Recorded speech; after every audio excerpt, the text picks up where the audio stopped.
Bila orang tengok muka kita, orang tengok mata dulu. So dari mata, jatuh ke hati. Geca! Firu. Ni dia.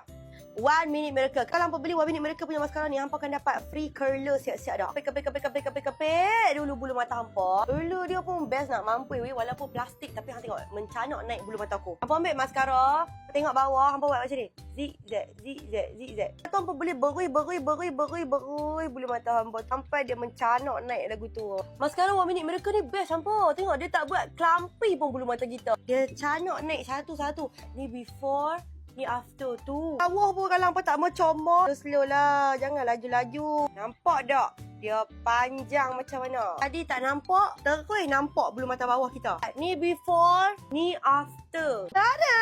Tu dia hampa weh. Terus nampak macam pakai bulu mata pelesau. Tu, hampa. Nampak tak? Pakai 1 Minute Miracle punya maskara je. Terus ada keajaiban di mata kita. Siapa yang love bulu mata dia nampak panjang, melentik, mencanak sampai ke langit ke-7 macam ni. Tak clumpy. Waterproof. Tapi yang penting senang nak remove. Boleh remove pakai ayak sahaja. Kena cepat-cepat grab 1 Minute Miracle punya maskara. Siap dapat free clear tau. Sangat-sangat berbaloi. Ni, aku dah spill dah maskara apa aku pakai. Hampa jangan buat tak tahu lagi sagi duk.